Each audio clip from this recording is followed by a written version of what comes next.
naših generala. Ajmo vrisak jedan za njih, tu smo zbog njih, hrvatski narode! A sad vas molim da jednim aplauzom podržite našeg mladog pjevača, gitarista Milana Dezda!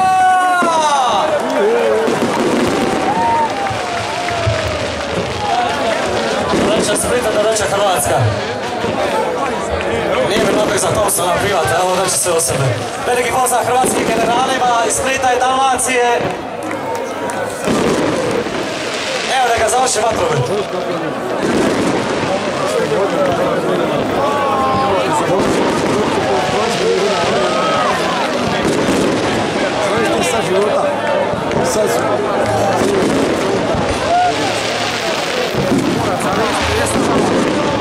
Da, sve to što će sad doći,